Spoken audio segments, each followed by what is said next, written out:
살다가 죽음이 꿈 같으나 오직 내 꿈은 참되리라. 나의 놀라운 꿈 정녕 남이 끼는 장차 큰 은혜 받을 편이 나의 놀라운 꿈 정녕 이루어져 주님 얼굴을 배우리라. 다같이 묵도하심으로 낮 예배를 하나님께 드리겠습니다.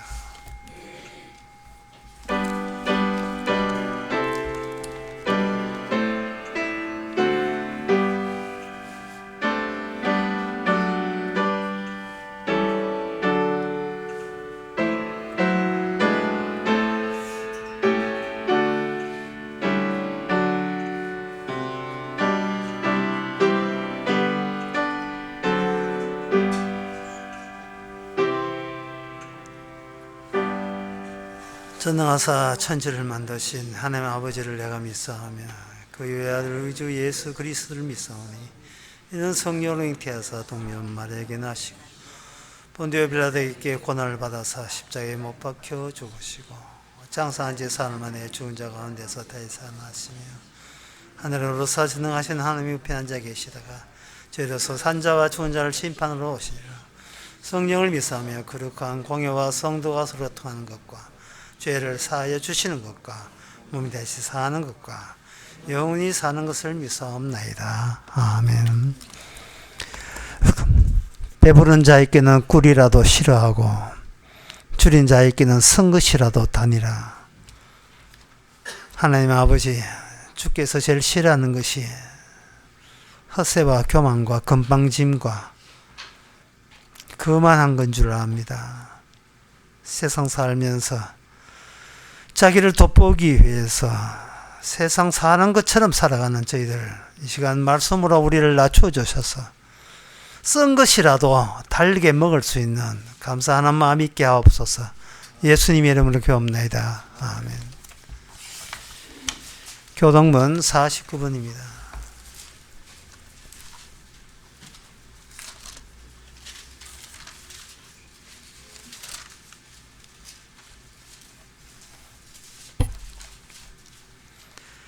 너희 안에 이 마음을 품으라. 그는 근본 하나님의 본체시나 오히려 자기를 비워 종의 형체를 가져 자기를 낮추시고 죽기까지 복종하셨으니 곧 십자가에 죽으심이라.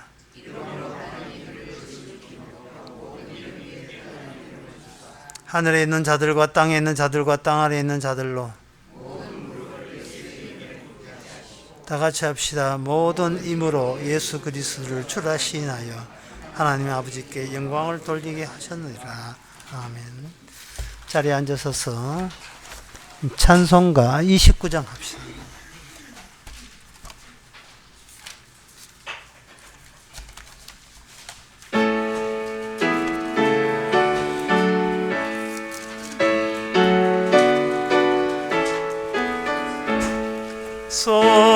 성도여 다 함께 할렐루야 아멘.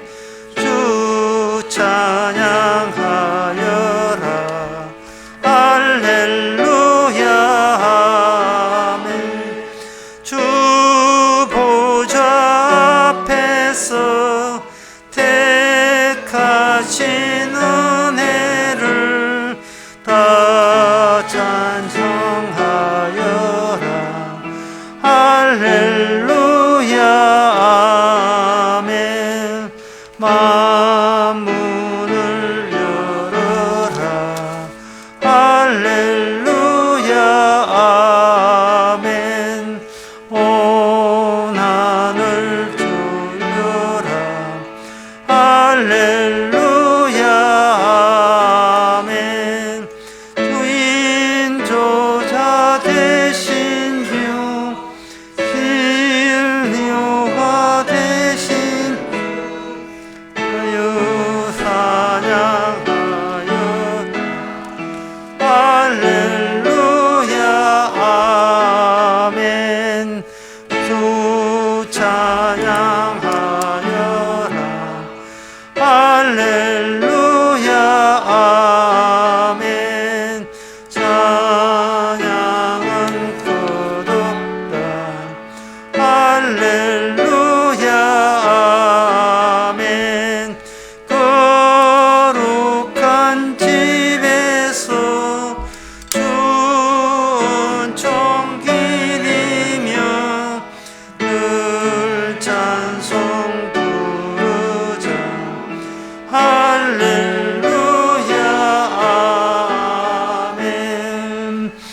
이 시간 다 함께 기도하실 때 김재희 지사님 기도하시겠습니다.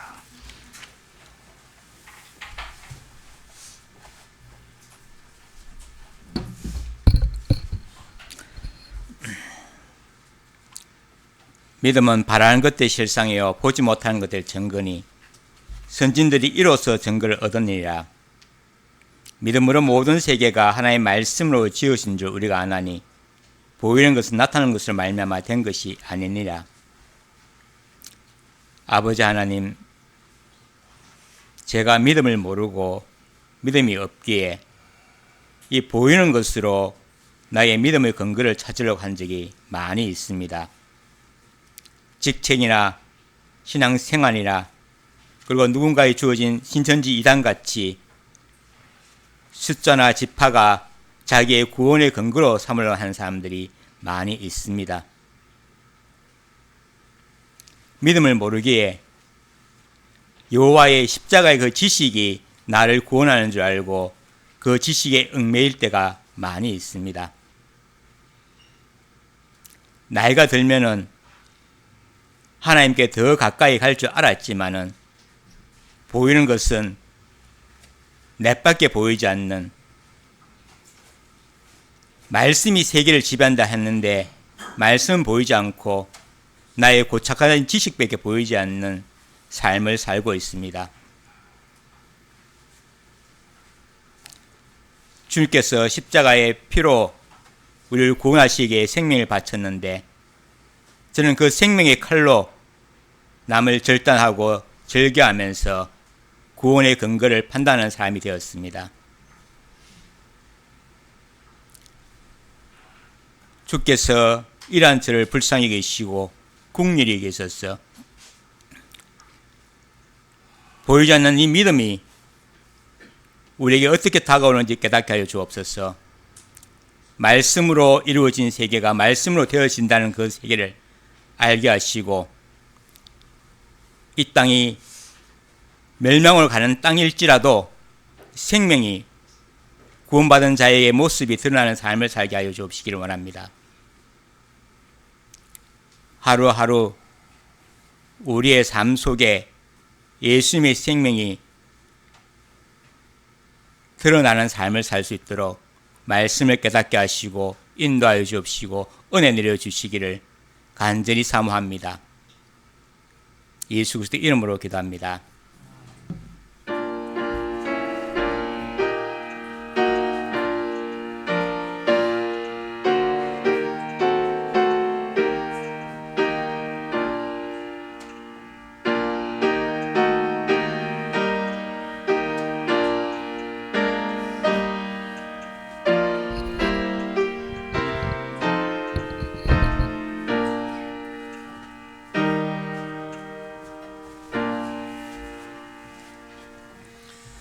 네, 이 시간 광고 시간입니다. 광고 없으면 찬송가 519장 합시다.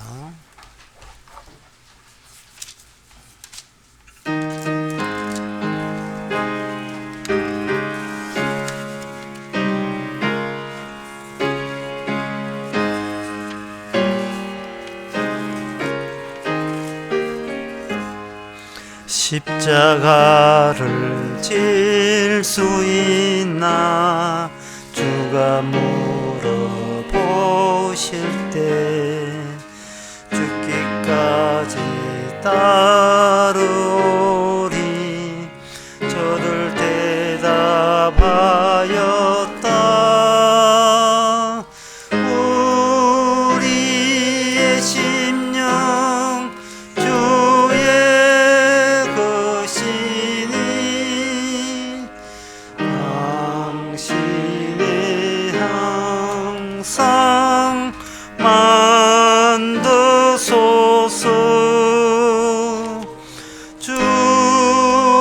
주인도 따라 살아갈 동안 사랑과 충성 늘 바치오리다 너는 기억할 수 있나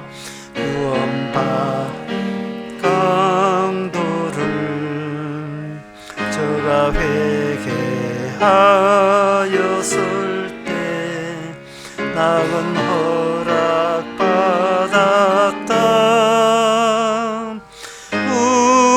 우리의 김영 주의 것이니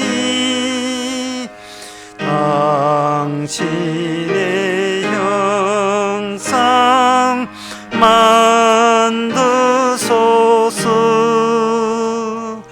주 인도 따라 살아갈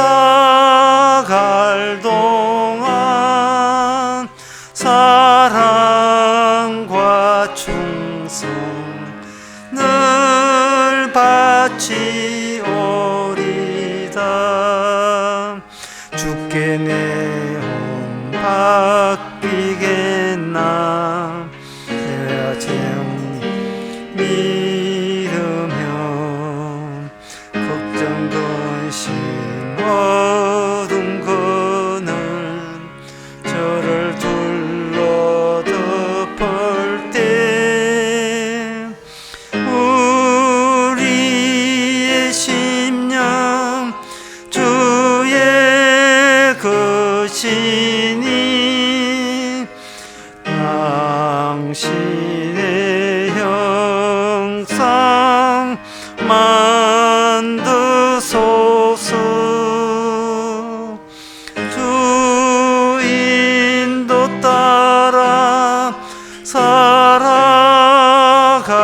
동안 사랑과 충성 늘 바치오리다. 이런 일 다 할 수 있나. 주가 물어보실 때 용감한 자 옛날처럼 선뜻 대답하리라.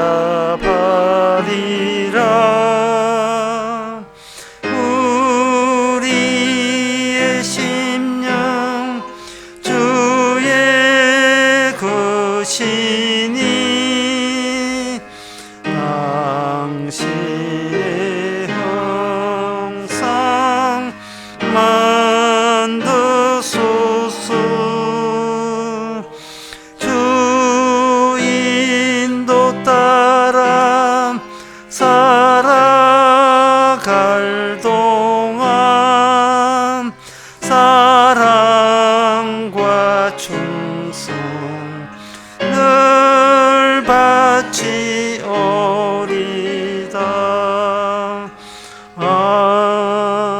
아멘.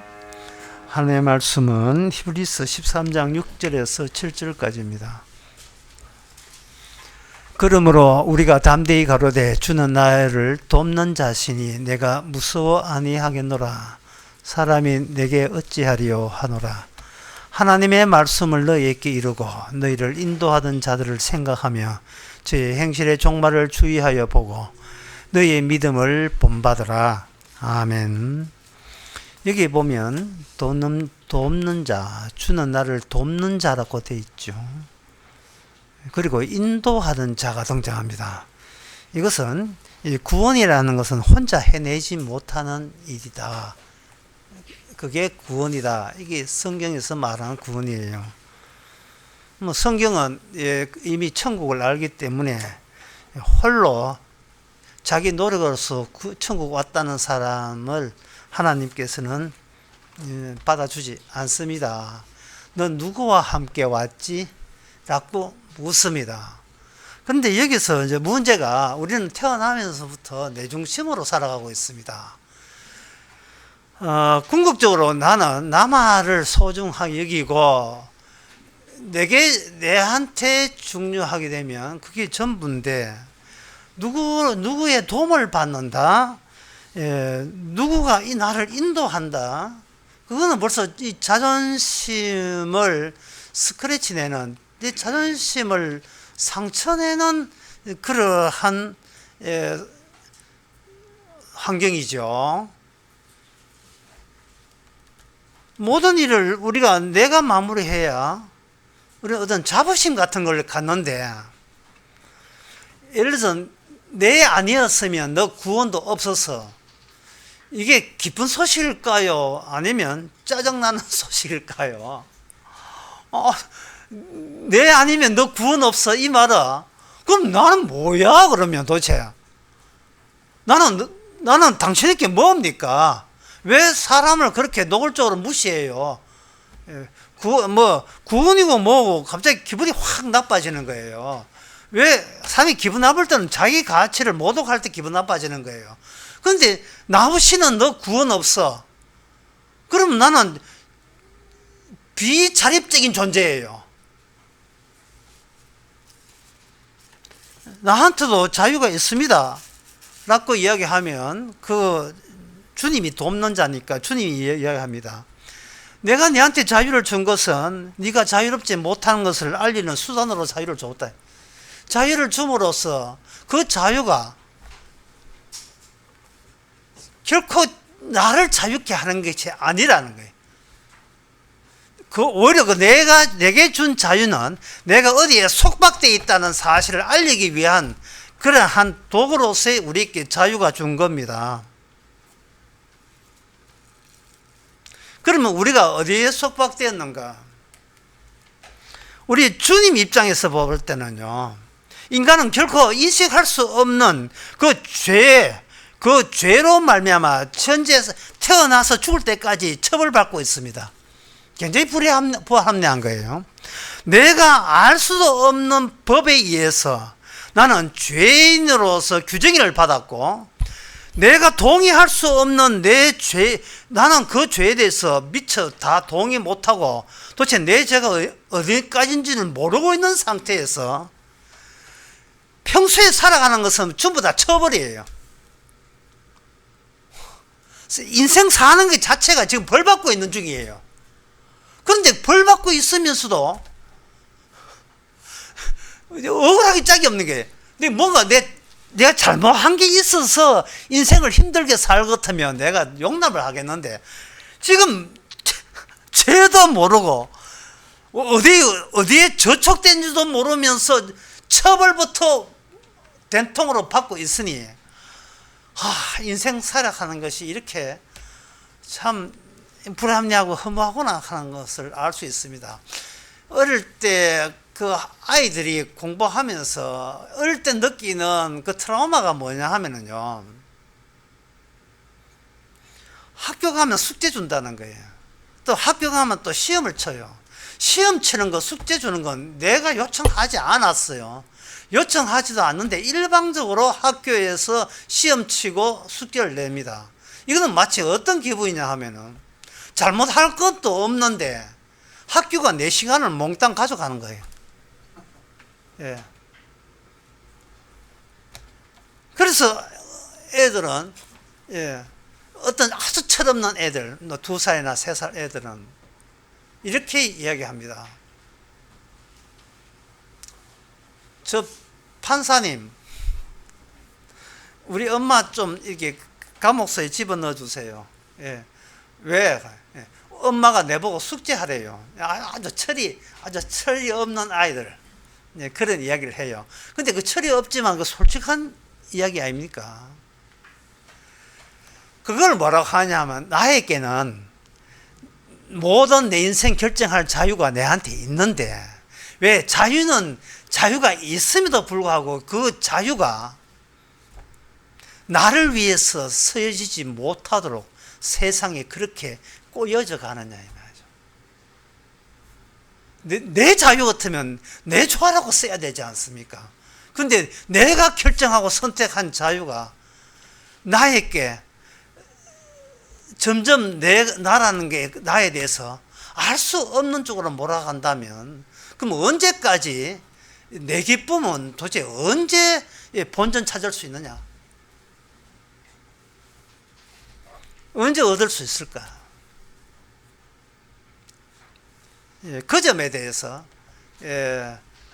이런 모순점에 대해서 이미 오늘 우리가 신약 보고 있잖아요. 구약 때부터 이미 언급을 해놨어요.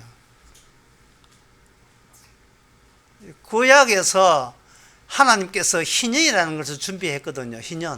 희년이라 하는 것은 4 곱하기 4 곱하기 1, 77이 49 더하기 1. 그러면 50년 만에 되면 네가 해방된다는 날이 희년, 기쁜 날, 희년 해방날 이렇게 하는 거예요. 근데 듣는 우리 인간, 자유를 갖고 있는 인간 입장에서 내가 해방해달라고 요청했습니까? 자유 자체가 해방이 아닐까요? 우리는 그렇게 생각하는데 학교에서 그렇게 배웠거든요. 자유가 있다. 나는 그 자체가 나한테는 종속되지 않는다. 아는데 하나님께서 일방적으로 해방의 날을 이렇게 지정을 해줬다는 말은 하나님 관점에서 보게 되면 너 갇혀 있다는 거예요. 너 해방되지 않으면 너는 영원한 감옥에 갈 거야. 지금 이런 뜻이다 이 말이죠.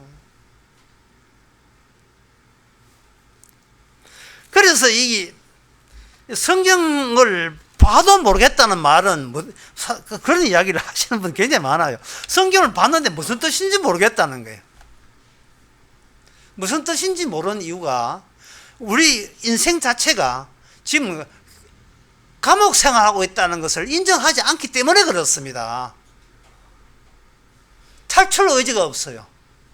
뭔가 이거 문제에서 이것을 벗어나야 되는 의식이 없고 그 남들처럼 살아가면 그냥 어느 정도 선방한 인생이다. 뭐 이런 식으로 가는 거예요.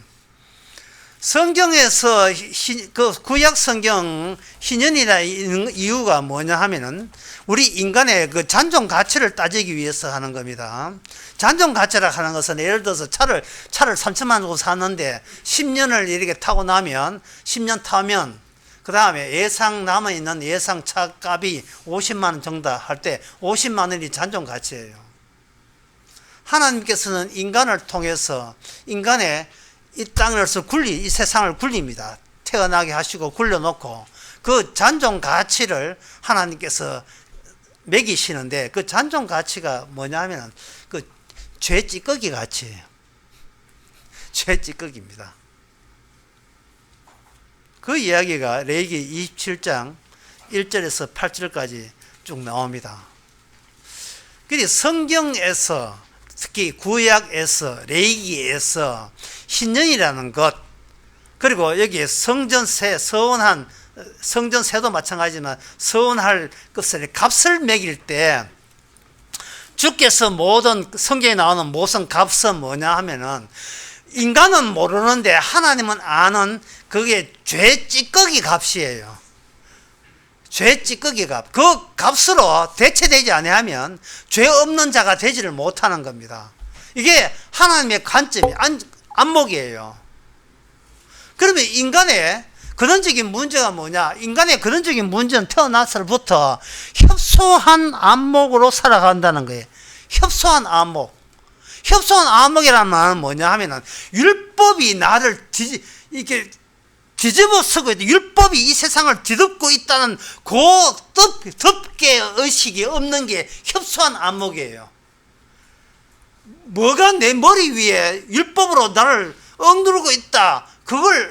그거는 관점으로, 하나님 관점으로 봐야 이 협소한 관점이 아닌데. 내 인생은 내가 기쁨으로 내 행복을 위해서 내가 사는데, 이게 뭐가 잘못됐냐? 이게 협소한 관점이에요. 아주 편협한 관점이라고요.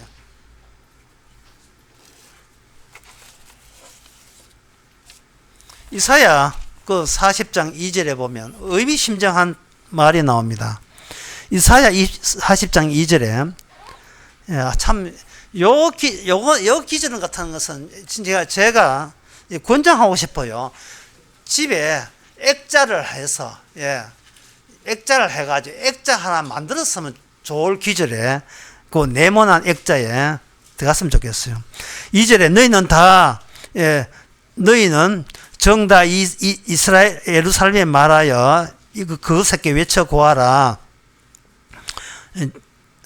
그 복역의 때가 끝났고 그 죄악의 사함을 입었느니라. 요거 복역의 때가 끝났고, 그러니까 이 뭐냐 하면 하나님 자기 백성에다가 전부 다 뭘 주냐 하면 두부 있잖아. 두부 다 미기는 거예요. 인생 끝났을 때 장례식 끝나고 보람상주한테 끌려가지고 이제 관 치울 때 두 번을 다 주는 거예요. 다시는 이 세상 사람 태어나지 말았고, 다시는 이 감옥소에 오지 말았고, 복역의 때가 끝났다는 거예요. 이게 협소한 관점이 아니에요. 이게 주님의 관점입니다. 율법적 관점에서 보는 거예요. 율법적 관점에서. 아니, 교도소 내에서 교도소 이감하고, 미국 교도소 가도, 이태리 교도소 가도, 저 영국 교도소 가고, 일본 교도소 가도 맨 교도소예요. 거기는 복역 수감 장소만 바뀔 뿐이지 어떤 호주에 가도 그 교도소예요. 복역 중입니다. 그래서 인간은 인도자란 말, 돕는 자 또는 주는 돕는 자는 말은 뭐냐 하면은, 인간 본인 구원은 인간에게는 없습니다. 없고 무슨 구원이 있느냐? 성경에서 우리 구원밖에 없어요. 개인 구원은 없어요.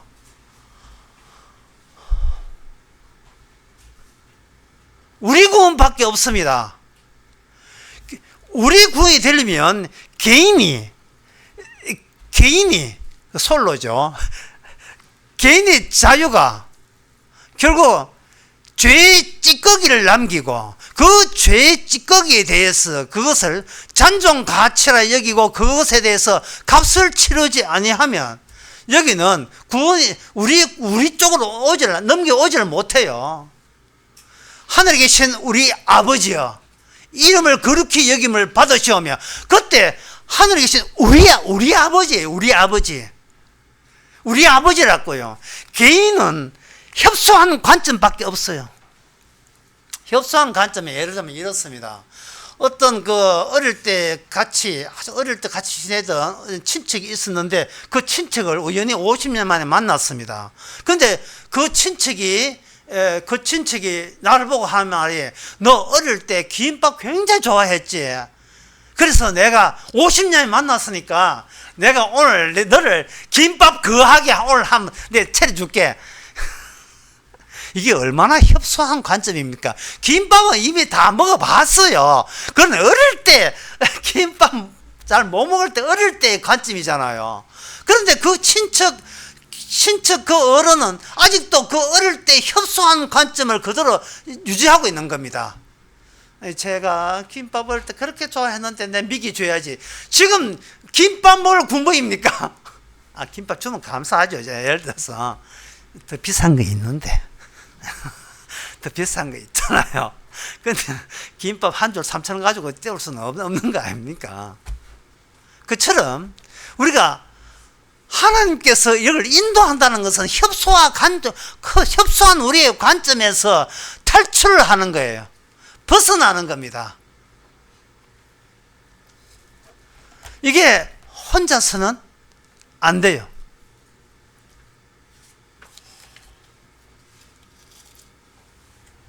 왜 혼자서는 안 되는가? 인간이 혼자 살면 자연스럽게 자기가 파괴되지 않습니다. 오히려 자기를 방어하려고 해요. 혼자 살면 전혀 명랑하지도 않으면서 명랑한 척하고, 이것도 명랑한 채 하는 것은 노골적인 슬픔보다 더 슬픈 비극입니다. 근데 같이 살면 이게 싸우다 보면 자기가 파괴돼요. 나 뭐야? 난 너한테 뭔데?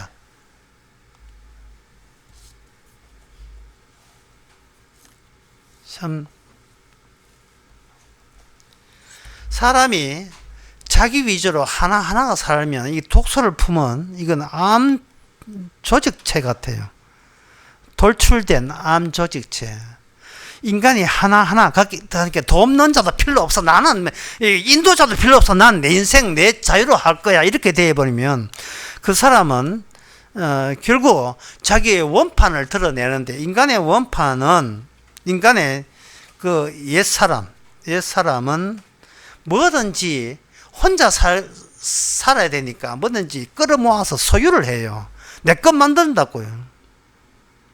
이게 내 것 만드는데 이 모습이 인간의 마귀가 하나님께 독립한 그 정신 상태가 그대로 작동하는 겁니다.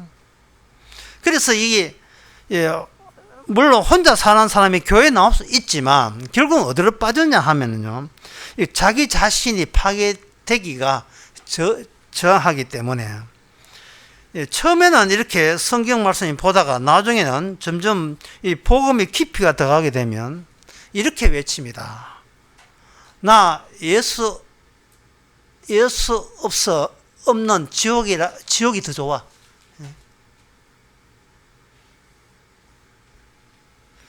그리고 말씀 들으면 어떤 구토정사를 느끼는 거예요. 주님 앞에 선다? 하나님 앞에 선다? 사람이 혼자 사는 게 습관이 되면 그 하나님 앞에 서는 게 질식 되는 거야, 질식.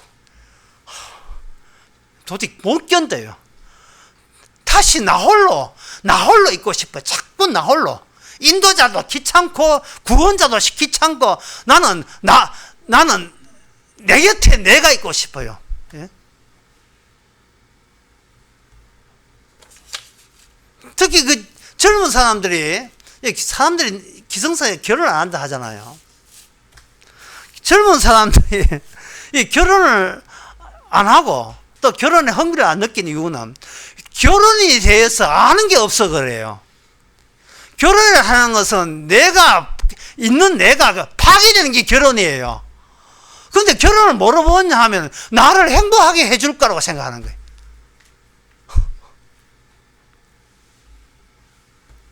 그 나를 기쁘게 안 하면 아주 쿨하게 가라는 거예요. 야이야이야, 예?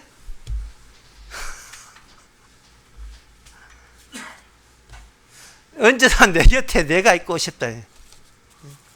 아주 뭐 굿바이 하다 그냥 굿바이.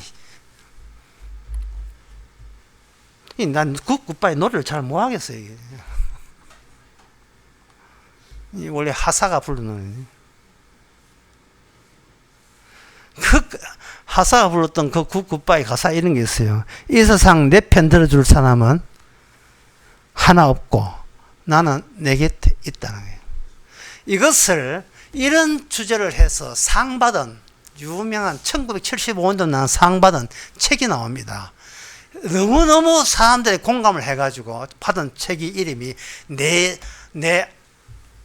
앞에 생이라는 그 책이에요. 내 앞에 생. 그 내 앞에 생이라는 거기에 아랍 소년이 나오는데 이름이 모모입니다. 그 모모가 로자 아줌마, 늙은 로자 평생을 창녀로 살았던 로자 아줌마, 뚱뚱한 아줌마와 같이 사는데 남들은 욕해요. 남들은 욕하는데 둘 사이는 죽고 못 삽니다.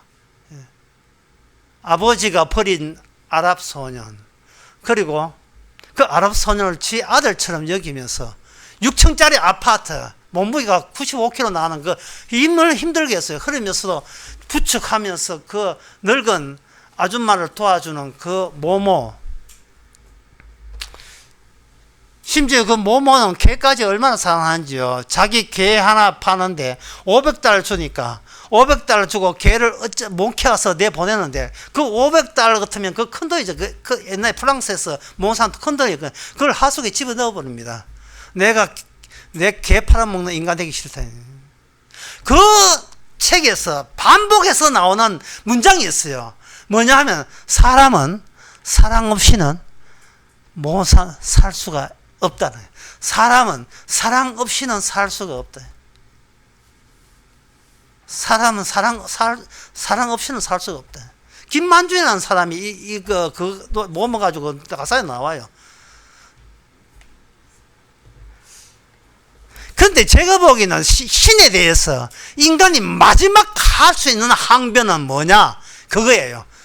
신이시여, 사람은 사랑 없이는 못 살잖아요. 근데 당신은 나를 사랑 안 해줬잖아요. 그러니까 우리는 당신이 사랑을 안 해주니 우리는 같은 인간끼리 서로 의지하고 의지하고 그 사슴처럼 기대고 살 수밖에 없는, 믿을 것은 사람밖에 없는 사람의 사람의 사랑, 그거 빼놓고는 나는 차라리 지옥 가기 낫지 그거 없이는 난 못 살겠다. 그게 그 이야기해서 그 작가가 프랑스에서 큰 상을 받았습니다. 사람은 사랑 없이는 살 수가 없다는 것을 모모는 잘 알고 있기 때문이다. 그런데 사람은 사랑 없이는 못 산다 해서 그 모모는 세 가지가 틀렸습니다. 첫째, 사람이라는 것은 없습니다. 사람 자체가 없어요. 하나님은 사람이 있다는 것은 협소한 관점이에요. 하나님 관점에서는 죄인이 있습니다. 그 다음에 사랑 없이는 못 산다고 되는데 요한 1서 4장 19절에 보면 이래 되어 있어요. 우리가 사랑하면 그가 먼저 우리를 사랑하셨습니다.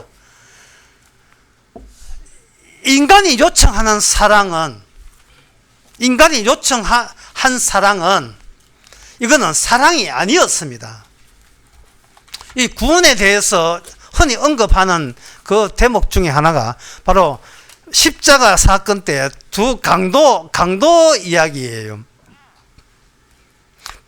그게 강도가 구원받은 강도만 주님과 십자가 달린 게 아닙니다. 구원받지 못할 강도도 그 주님의 십자가 함께 달렸던 그 취지를 하면 하나님께서 내린 취지를 생각해 보세요. 우리는 구원받은 강도가 어떤 고백을 했느냐, 그걸 성질 급해서 나도 그런 고백하고 싶다 하는데 그렇게 하지 마시고 구원받지 않는 강도가 뭐라고 예수님한테 이야기했는가, 그걸 거쳐오세요. 그냥 구원받은 자 쪽으로 오지 말고 구원받지 않는 강도가 주님 앞에 같이 십자가 바라보면서 주님한테 한 그 이야기를 밟아오시라고요. 그걸 밟아와야 구원을 알아요. 그거 뭐라고 이야기했는가? 23장 39절에 보면 이런 내용이 나옵니다. 우리를 구원하라. 그러면 내가 당신을 믿어주겠다. 그러니까 구원받지 못한 강도는 특징이 뭐냐 하면은 그 신의 사랑마저도 내가 나를 사랑하는 그 사랑에 부합되도록 신이시여 나를 사랑해 달라는 거예요.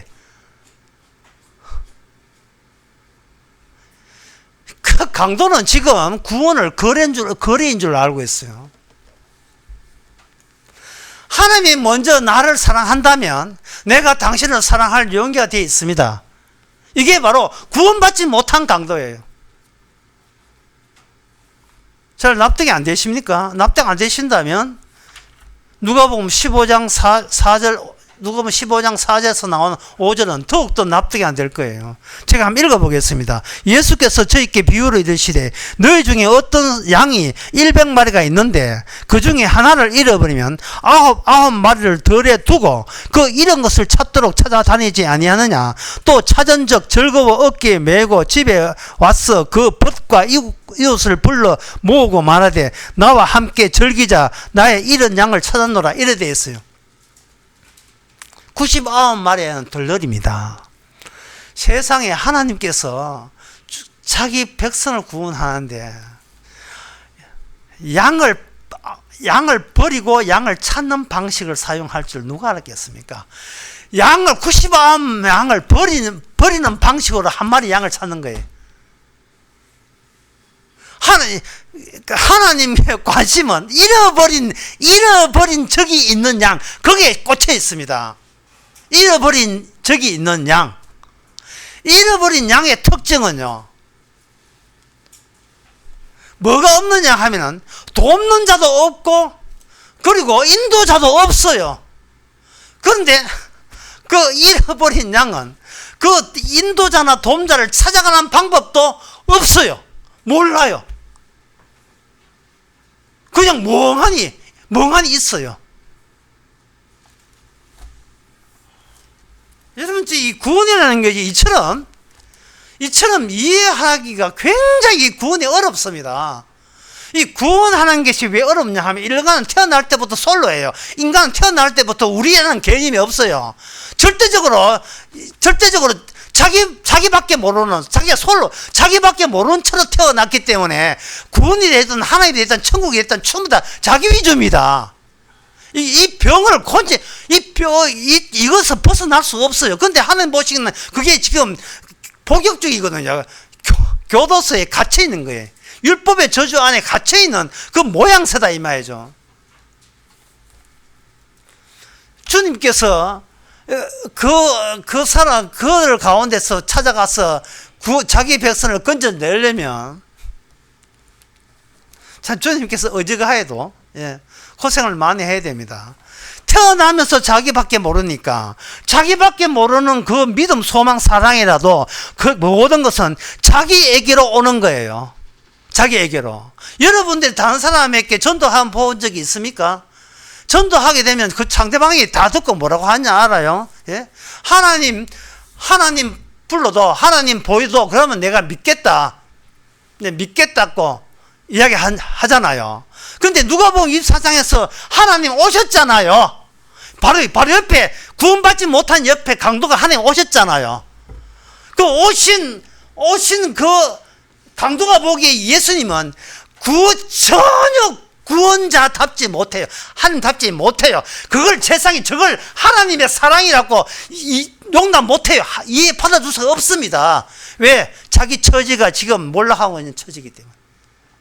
그래서 대한 조건이 뭐냐 하면은 당신이 내 처지에서 나를 구원해 준다면 그래서 나는 당신을 믿을 용의가 되어 있습니다 라고 나서는 거예요.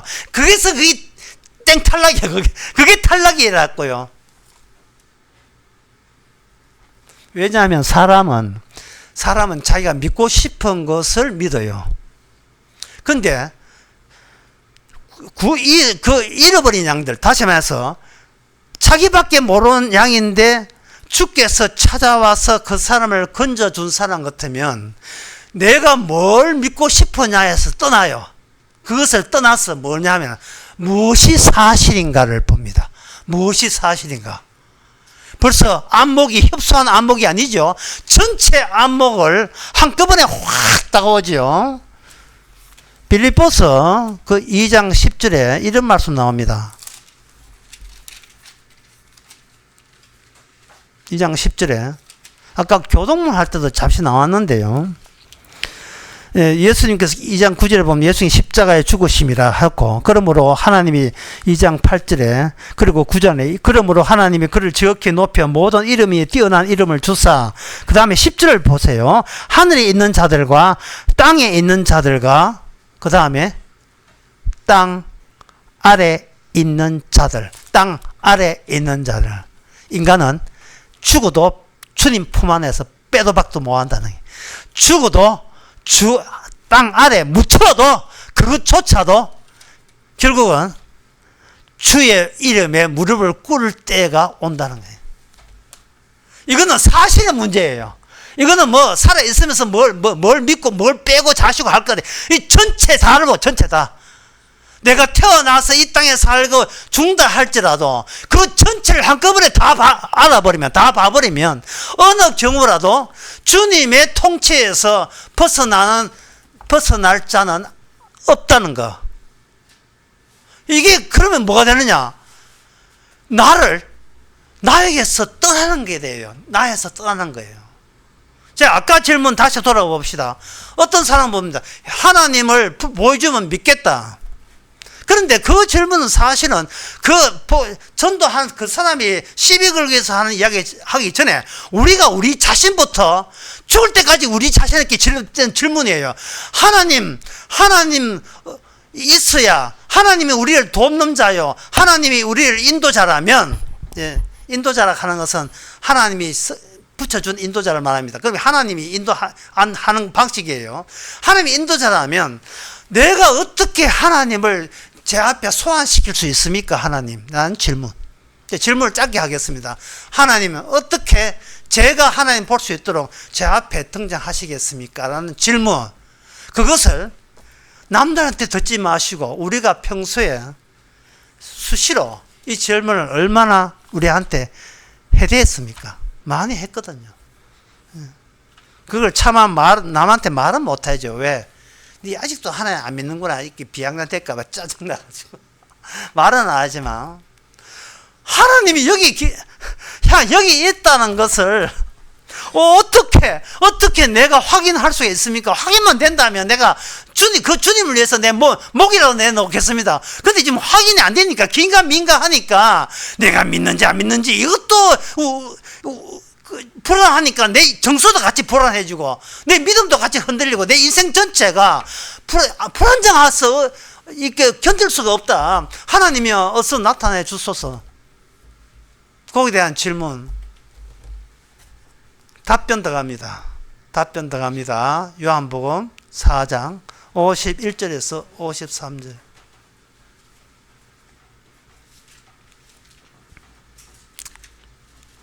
49절부터 보면 요한복음 4장.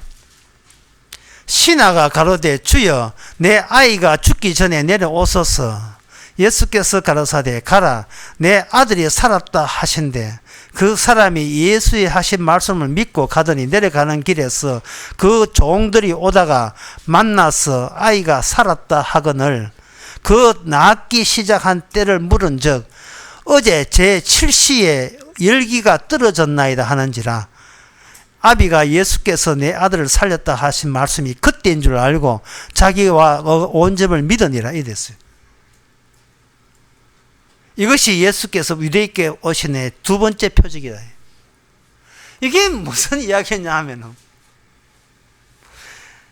협소한 관점을 갖고 있던 왕의 신하가 예수님께서 우리 집에 와서 안수하든지 이렇게 병 낫게 하시면 그때 우리 집에 와서 손 얹어서 병 낫게 그 시점에, 그 시간에 내 아이는 낫겠습니다. 라고 자신의 지금 이미 알고 있는 시간과 공간으로 자기를 이렇게 휘두른 거에 캡슐처럼 감아서 주님이 여기 계시다는 것을 내 시간과 공간의 차원에서 납득될 수 있도록 해 주시옵소서 라고 요청을 했을 때에 주님께서는 그 요청을 거부합니다.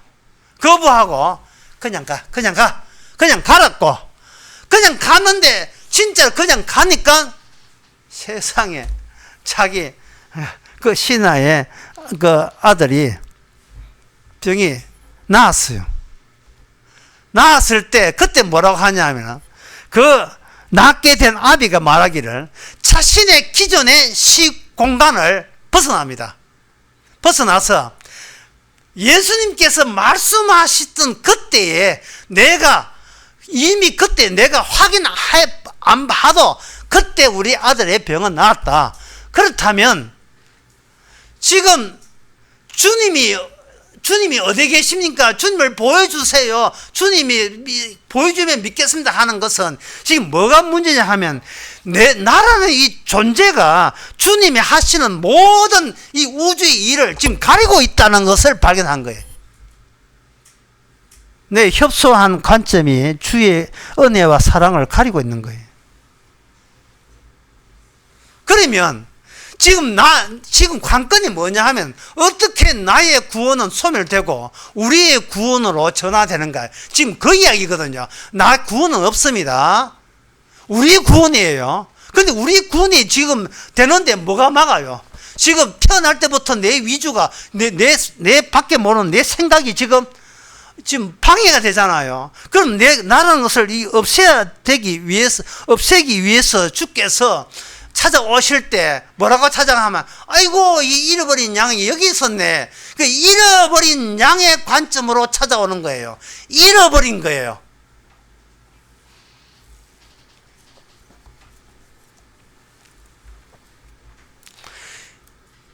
그러나 어떤 인간도 죽을 때까지 나를 안고 갑니다. 심지어 치매 걸려도 나를 안고 가요. 그래서 나는 나에게 잃어버린 게 아닌데 주님 보시기에는 잃어버린 게 돼요. 이걸 달리 이야기하면 주님의 사랑을 주님 건데 이게 내 거라고 우길 때 주님 입장에서는 주님 자기 것 찾아러 오는 거예요. 내 거 여기 있네. 잃어버린 사랑이 여기 있네. 찾는 겁니다. 관점이, 구원에 대한 관점이 이토록 달라요. 우리들은 내 인생은 때려 죽어도 내 겁니다 라는 게 우리의 고집이고, 주님은 이건 내 생명 여기 있네. 내 인생 찾아러 오니까 이 뭐가 고집 부리냐 하면 내 인생이 내 건데 이렇게 앙탈을 부리는 거예요. 그럼 주님 어떻게 해? 여기 어디서 여기 어디서 앙탈을 부려? 안 나 이거. 그리고 우리를 때려주겠지요. 그 때려주는 것을 가지고 뭐냐? 돕는 자라 하는 게. 돕는 자, 인도하는 자.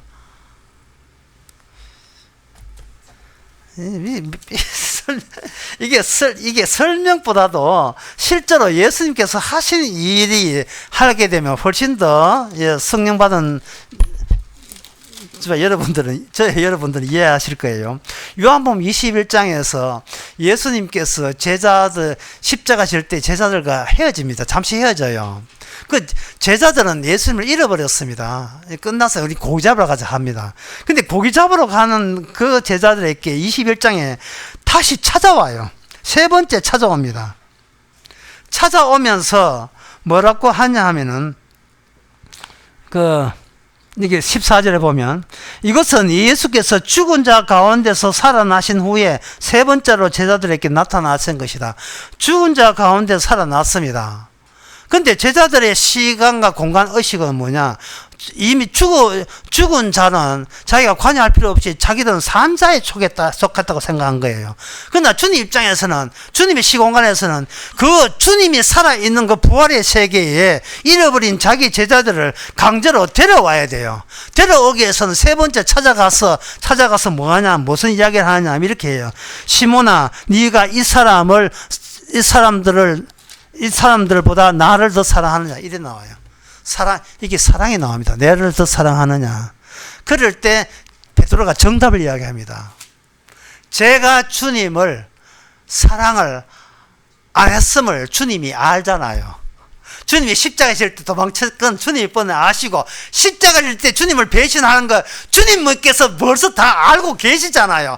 우리가 주님을 사랑할 수 있는 어떤 여력도 없다는 것을 주님께서 꿰뚫고 보고 계시잖아요. 근데 사랑이라는 단어를 한다는 것은 뭐냐 하면, 이제부터 내가 주님 사랑해서 구원받는 것이 아니고 주님이 나를 사랑함으로써 구원한다는 거, 그거 제가 고백합니다. 이런 나오는데. 그러니까 그게 양이야. 그게 양이라고, 이제 내 양을 먹이라고 이야기하는 거예요.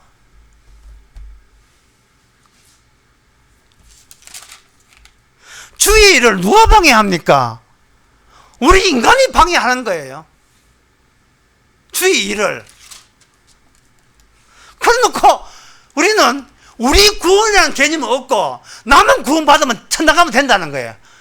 하늘에 계신 우리 아버지인데 우리가 성립이 안 돼요. 나의 아버지가 되어버려. 나의 아버지가. 그런데 인생이라 하는 것은, 인생이라는 자체가 뭐냐, 꼬여도 보통 꼬이는 게 아닙니다. 2017년도에 미국에서 희한한 발명품이 하나 나왔는데요. 주세로라는 회사에서 만든 주세로라는 이 발명품은 어떤 거냐 하면은 1,400억을 투자해서 개발한 이 발명품입니다. 그거는 뭐냐, 팩으로 되어 있는 야채.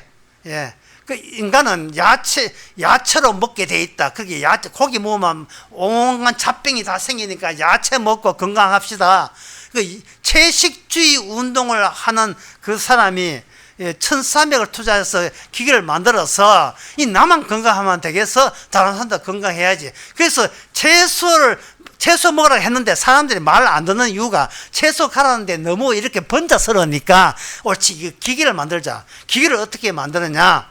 채소 가른 팩을 만들어 놓고 그걸 4톤 압력으로 그걸 눌려서 그것을 짜내는 기계를 만드는데, 여기에 우주 항공 등급의 알루미늄과 그리고 온갖 첨단 기술과, 그리고 이것은 혹시 잊어버릴까 싶어서 또 다른 팩을 내면 안 된다 싶어서 이거 QR 코드를 스캔할 수 있는 기계까지 장착시켜서 모터 집어넣어서 그래서 그 기계를 만들었어요. 그 기계를 만들었는데 그 기계 가격이 70만 원 됩니다. 70만 원 만들어 가지고 그 이분 또 4톤 압력으로 눌러버리면 거기서 매일같이 그 주세로라는 그 기계 안에서 채소 팩이 나와 채소 팩이 컵에 담겨서 나온다 이 말이죠. 그런데 어떤 그 유튜버가 이게 아무래도 이 말도 안 된다 싶어서 자기가 그 팩을 사가지고 가위를 잘라가지고 밑으로 가위를 잘라가지고 손으로 짜봤어요. 짜보니까 1분 30초 만에 컵에 담겼습니다. 그런데 1분 30초 만에 컵을 담는 걸 2분 동안 모터소에 들어가면서 2분 동안 기다려서 컵을 모아 30초나 절하게 돼요. 손으로 짜는 것보다도. 그러니까 이게 사기다 이렇게 하니까 그쪽에서 그거는 그걸 원래 팩은 잘 안 짜진다. 그거는 아주 손 압력이 센 사람이 했을 거야 하는 게. 그래서 그 다음부터는 유튜브가 뭐냐 어린애가 짜는 거 어린애가 이렇게 가위 잘라서 짜는 것부터 해가 노인네 짜는 것도 해가지고 하니까 회사가 그 창업 16개월 만에 망했어요. 망했습니다. 여러분 구원받는 거요. 피로 구원받아요. 뭐 희한한 첨단 기술이 필요가 없어요. 예수님의 피로 구원받습니다. 피값으로 구원받아요. 너무 간단하지 않습니까?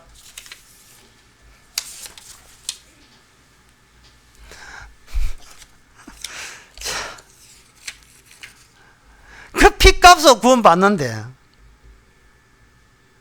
성경에 보면 이래 됐어요. 뭘 하라 쉬지 말고 기도하라 범사에 감사하라 때를 얻든지 복음을 전하라 먹는 거 입는 거 족한 줄 알라.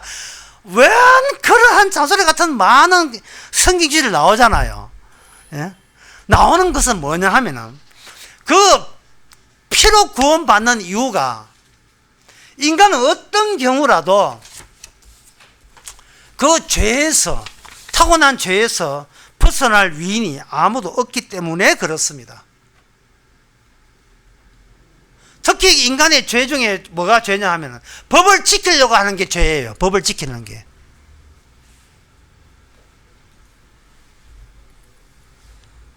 카프카라는 그 소설가의 만리장성의 축조라는 책에 보게 되면 이런 내용이 나옵니다.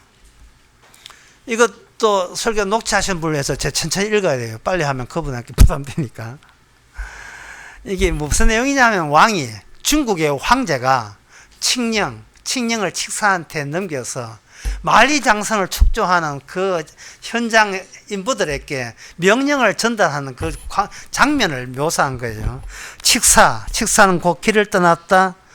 그는 여전히 궁전의 가장 안쪽 방들만을 통과할 뿐이며 결코 그 끝에 도달하지 못할 것이다.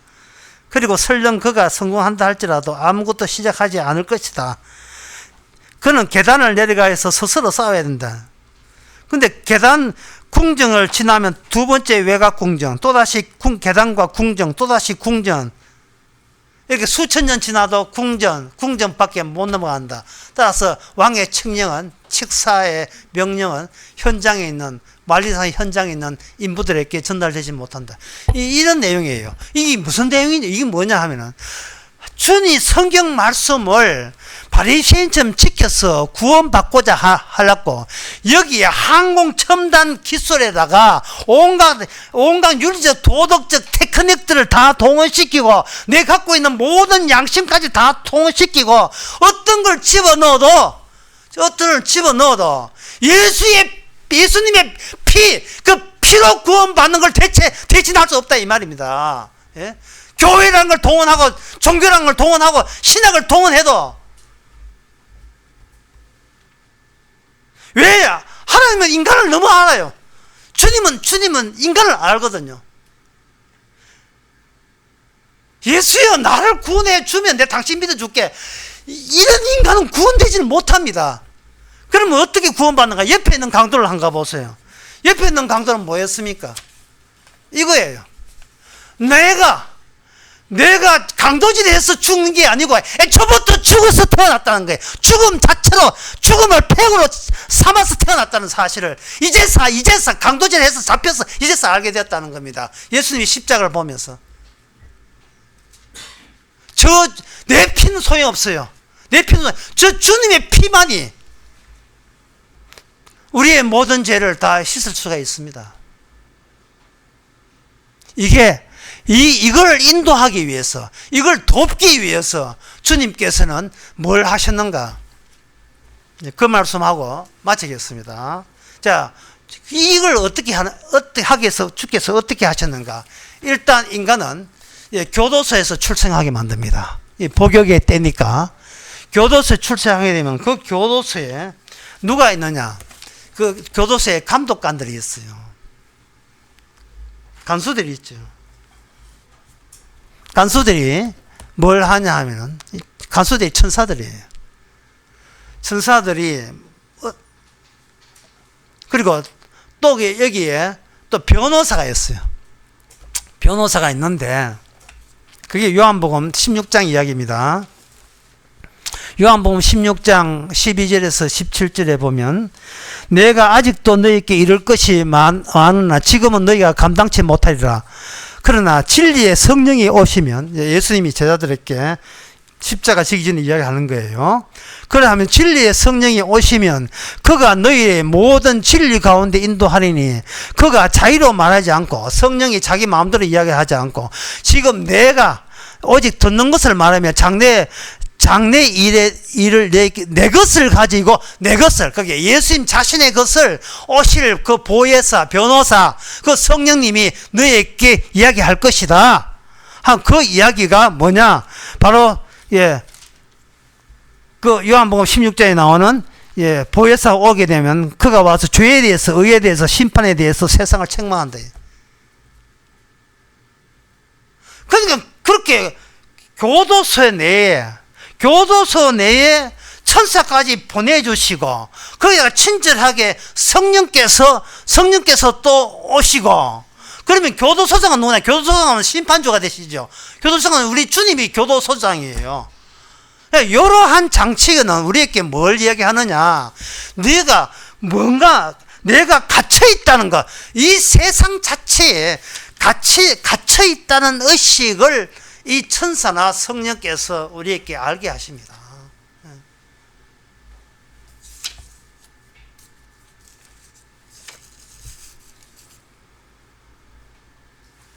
갇혀있으면 그 갇혀있는 것에 죄에 대해서 의에 대해 심판을 지적한다는 말은 너 계속 이 동네 살면 안 돼라는 뜻이거든요. 아까 집사님 기도한 말 그대로예요. 이 땅은 뭐냐? 실상이 아니고 허상이에요. 믿음 바란 것들의 실상이라고 했거든요.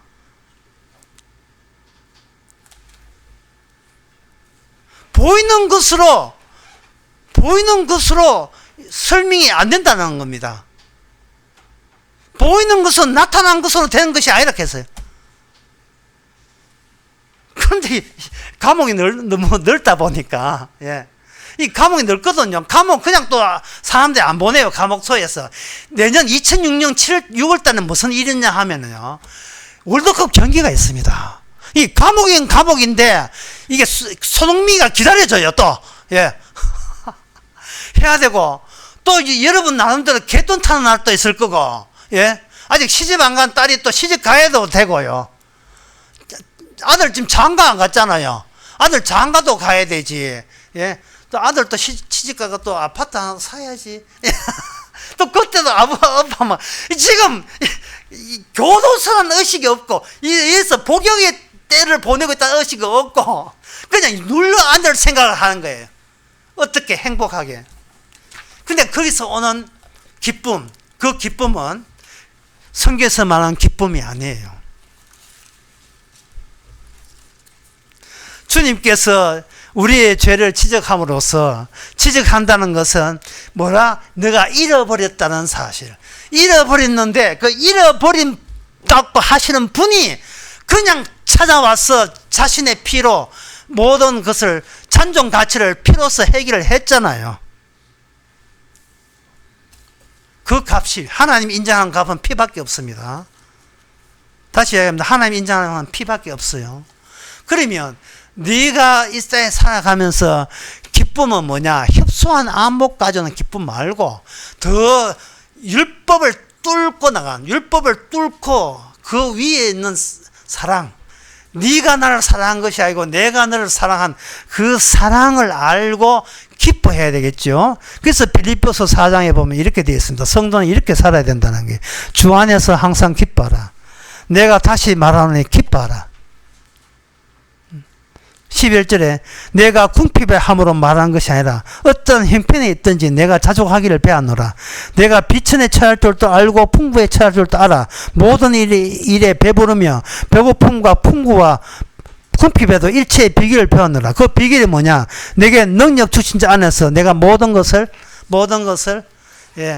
빠져나갈 수 있느니라. 할 수 있다는 말은 빠져나가는데 아무 지장 없다. 피의 능력으로 주께서 내가 제거돼야 우리가 나오거든요. 내가 제거 안 되면 나만 남아요. 주께서 성령께서 떼찌해서, 이 떼찌 정도 같으면 괜찮은데 좀 심해요. 떼찌해서 너는 너를 위해서 존재하는 것이 아니고 주님을 위해서, 주님과 우리 같이 살자. 그것 때문에 내게 지금 이런 고된 힘든 인생을 살게 했다. 근데 네가 파괴 안 된다. 하지만 걱정하지 마라. 네 주위 사람을 통해서 네가 파괴될 거야. 내게 헛새 행복한 채 하는 거 파괴될 거야. 그러나 오히려 그것을 기뻐하라는 거예요. 끝으로 로마서 8장 읽고 마치겠습니다. 거기 우리가, 로마서 8장 우리가 어떻게 기쁨이 되는지, 로마서 8장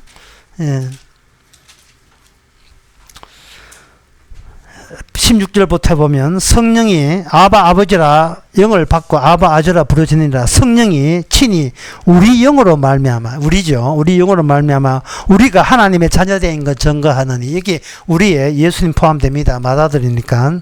자녀이면 또한 후사, 곧 하나님의 후사요 그리스도와 함의 후사니 우리가 그와 함께 영광을 얻기 위해서 고난도 함께 받아야 된다. 생각한데 현재의 고난은, 이 세상의 고난은 장차 우리에게 나타날 영광, 천국의 영광과 좋게 비교할 수 없도다. 이 말씀으로 우리의 내부가 이 말씀으로 교체되기를 바랍니다. 기도하겠습니다.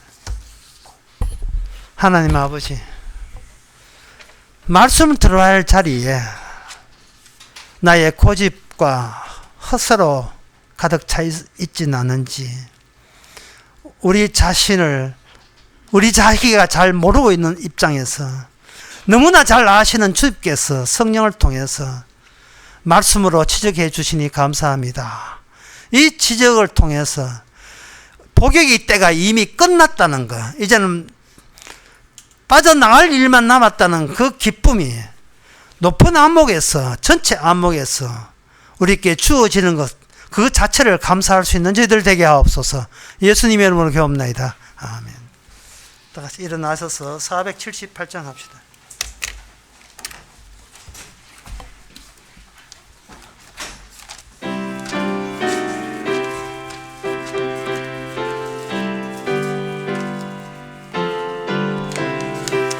가사를 생각해 보세요. 주 날개미 내가 편안히 쉬네. 밤 깊고 비바람 불어쳐도 아버지께서 날 지키시리니 거기서 평안히 쉬리로다. 주 날개미 즐거워라. 그 사랑 끊을 자리뇨. 주 날개미 내쉬는 영원히 거기서 살림. 주 날개미 나의 피난처 되니 거기서 쉬기를 원하노라. 세상이 나를 못 위로해 주나 거기서 평화를 누리리라. 주 날개미 즐거워라. 그 사랑 끊을 자니뇨. 주 날개미 내시는 영원히 거기서 살리. 주 날개미 참된 기쁨이 있네. 고달픈 세상길 가는구나. 나 거기 숨어 돌보심을 받고 영원한 안식을 얻으리라. 주 날개미 즐거워라. 그 사람 끊을 자니뇨. 주 날개미 내시는 영원히 거기서 살리.